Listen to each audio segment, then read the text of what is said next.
प्राचीन भारत के स्वर्ण युग की बात है। मालवा प्रदेश की राजधानी उज्जैन, वह नगरी जहां ज्ञान और न्याय, संगीत और शौर्य, दान और धर्म सब कुछ एक साथ बहता था। उस नगरी के महाराज थे राजा भोज। राजा भोज का नाम सुनते ही लोगों के मुख पर श्रद्धा का भाव आ जाता था। वे केवल एक शासक नहीं थे, बल्कि एक विद्वान, दानी और धर्मात्मा राजा थे। उनके दरबार में विद्वानों की पंक्तियां जगमगाती थीं। कवि और कलाकार उनके राज्य की शान थे। कहा जाता था, राजा भोज के दरबार में न्याय ऐसा होता था मानो दूध और पानी अलग अलग हो जाए। उनकी कीर्ति दूर दूर तक फैली थी, परंतु भाग्य कभी कभी उस पर्दा हटाने को उतावला हो उठता है जिसके पीछे कोई गहरी कथा छिपी होती है। उज्जैन की सीमा से कुछ दूर एक सादा जीवन जीने वाला किसान था, गोपाला। सीधा सादा, मेहनती और अपनी जमीन से बेहद प्रेम करने वाला। उस वर्ष उसके खेत में बड़ी अद्भुत फसल उगी थी। धरती जैसे हरियाली की चादर ओढ़े खड़ी थी। पालक, मेथी, बैंगन, लौकी, टमाटर सब कुछ लहलहा रहा था। लेकिन उस विशाल खेत के बीचों बीच एक छोटा सा टुकड़ा ऐसा था जहां मिट्टी वैसे ही सूखी पड़ी थी जैसे किसी ने उसे छुआ ही ना हो। गोपाला ने उस हिस्से में भी बीज बोए, पर कुछ नहीं होगा। वह सोचता, अरे यह क्या अनोखी बात है, पूरी धरती पर जीवन फूट पड़ा और यहाँ कुछ भी नहीं। एक दिन उसने सोचा कि वहीं एक मचान बना लिया जाए ताकि वह फसल की रखवाली कर सके और उस रहस्य को भी देख सके। कुछ बांस, कुछ सूखी लकड़ियां और रस्सियों से उसने वह मचान तैयार किया। परंतु उस रात कुछ ऐसा हुआ कि उज्जैन की नींद ही उड़ गई। जैसे ही गोपाला उस मचान पर चढ़ा, उसके मुख से अपने आप एक विचित्र वाक्य निकला, कोई है? राजा भोज को पकड़ लाओ, मेरा राज्य उससे ले लो, जल्दी जाओ, उसे सजा दो। वह चौंक गया। मैंने ये क्या कहा? मेरे मुंह से ये शब्द क्यों निकले? वह नीचे उतरा तो उसकी आवाज सामान्य थी, पर जैसे ही मचान पर चढ़ा, वही बात दोबारा। गोपाला घबरा गया। दूसरे दिन गांव वाले आए। उन्हें दिखाने के लिए किसान फिर चढ़ा और वही आवाज गूंज उठी, जैसे किसी अदृश्य शक्ति ने बोलने पर मजबूर किया हो। धीरे धीरे बात फैलने लगी। अरे क्या तुमने सुना? किसान के खेत में कोई देववाणी बोलती है। वह आवाज कहती है, राजा भोज को पकड़ लाओ।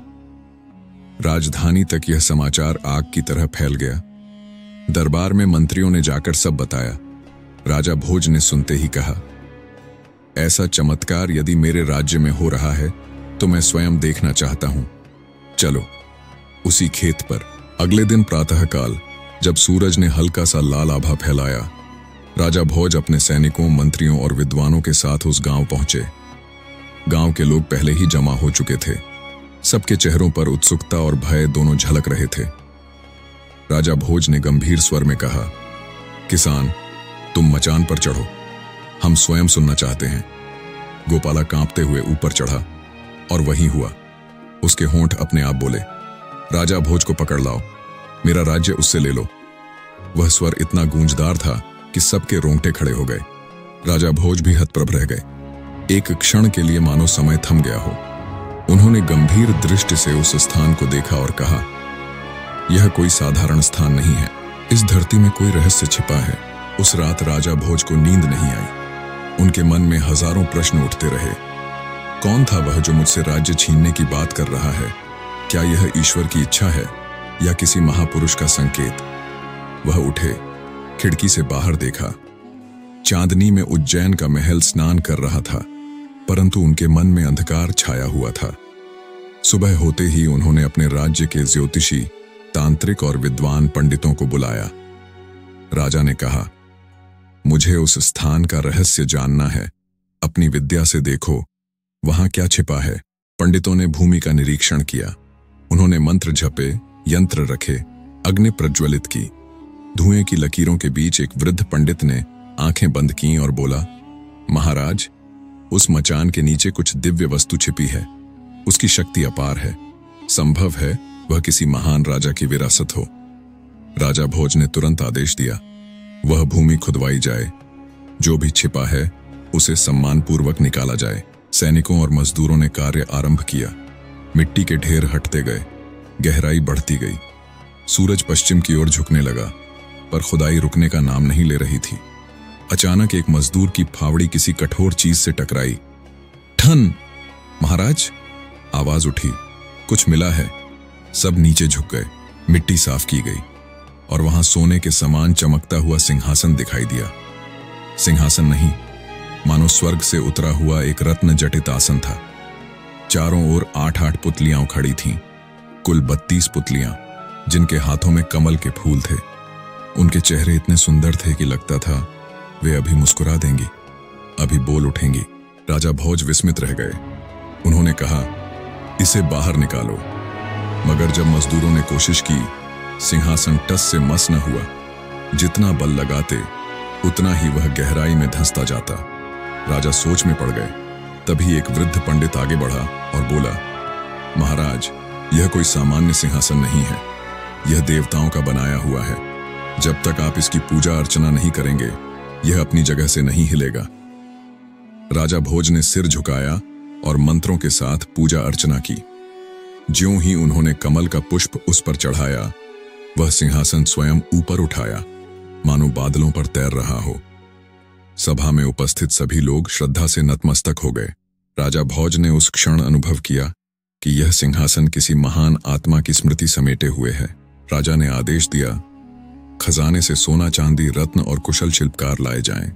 इस दिव्य सिंहासन को उसी रूप में सजाया जाए जैसा यह पहले था। 5 महीने तक दिन रात कार्य चला। रत्न जड़े गए, सोने की परत चढ़ाई गई और सिंहासन फिर से जीवंत हो उठा। जब उसका कार्य पूरा हुआ तो पूरा महल उसकी चमक से जगमगा उठा। सिंहासन ऐसा दीप्त था कि देखने वाले की आंखें चौंधियां जातीं। पुतलियां मानो सांस ले रही हों, उनके चेहरे पर हल्की मुस्कान तैर रही थी। राजा भोज ने दरबार बुलाया और कहा, अब कोई शुभ मुहूर्त निकाला जाए, उस दिन मैं इस सिंहासन पर बैठूंगा। पंडितों ने पंचांग देखा, ग्रह नक्षत्रों का विचार किया और एक उत्तम दिन तय किया गया। पूरा उज्जैन उत्सव की तरह सजाया गया। ढोल नगाड़े बजने लगे, नर्तकियां नाचने लगीं, लोगों ने अपने घरों में दीप जलाए। राजमहल में सुवासित फूलों की वर्षा हो रही थी। राजा भोज ने विधिपूर्वक पूजा की और जब वे अपना दाहिना पैर सिंहासन पर रखने वाले थे, अचानक खिलखिलाहट की आवाज गूंजी। सब चौंक उठे। देखा, सिंहासन की 32 पुतलियां हंस रही थीं। राजा ने जल्दी से पैर पीछे खींच लिया। उनकी आंखों में विस्मय था।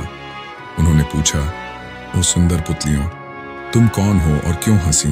तभी एक पुतली ने जीवंत होकर कहा, वह थी रत्नमंजरी। उसकी आंखों में प्रकाश था, स्वर में शांति थी। वह बोली, राजन, तुम सच में तेजस्वी हो, बलवान हो, परंतु तुम्हारे मन में अहंकार की छाया है। यह सिंहासन उस राजा का है जो दानी, वीर और ज्ञानी होते हुए भी विनम्र और करुणामयी था। वह थे राजा विक्रमादित्य। राजा भोज स्तब्ध रह गए। उन्होंने कहा, मैं कैसे मान लूं कि विक्रमादित्य मुझसे श्रेष्ठ थे? रत्नमंजरी मुस्कुराई। तो सुनो राजन, मैं तुम्हें एक कथा सुनाती हूं, उस परम प्रतापी राजा विक्रमादित्य की। रत्नमंजरी की वाणी जैसे आकाश में गूंज उठी। उसके शब्दों में सत्य का तेज था और सौम्यता की गहराई। सारे दरबार में सन्नाटा छा गया। हर व्यक्ति उस पुतली को देख रहा था, जिसकी आंखों में किसी दिव्य ज्योति की झिलमिलाहट थी। राजा भोज विस्मित हो बोले, क्या सचमुच यह सिंहासन उस महान विक्रमादित्य का है? वही विक्रमादित्य जिनकी बुद्धि और पराक्रम की गाथाएं आज भी लोक में गाई जाती हैं। रत्नमंजरी ने हल्की मुस्कान के साथ कहा, हां राजन, वही। यह सिंहासन उन्हीं के पुण्य और त्याग का प्रतीक है। परंतु जिस पर यह सिंहासन सुशोभित हुआ, वह केवल एक राजा नहीं, धरती पर न्याय और करुणा का साक्षात स्वरूप था। तुम यदि उस सिंहासन पर बैठना चाहते हो तो पहले उनके गुणों को जानना होगा, उनके हृदय की विशालता को समझना होगा। राजा भोज का हृदय श्रद्धा से झुक गया। उन्होंने कहा, रत्नमंजरी, यदि तुम्हें कृपा हो तो मुझे उस महान आत्मा की कथा सुनाओ।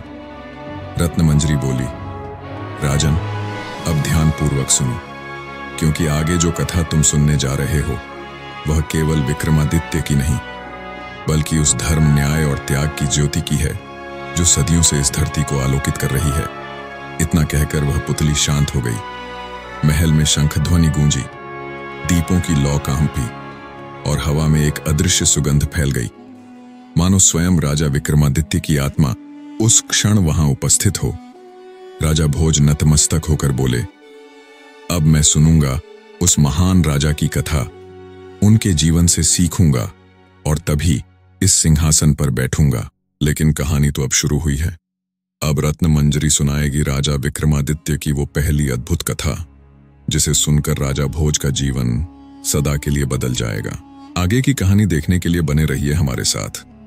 और अगर आपको यह कथा पसंद आई हो तो सुनो सब कहानी चैनल को सब्सक्राइब करें, ताकि अगला भाग सबसे पहले आप सुन सकें, क्योंकि यह तो बस शुरुआत है। अगले भाग में खुलेगा उस दिव्य सिंहासन का असली रहस्य।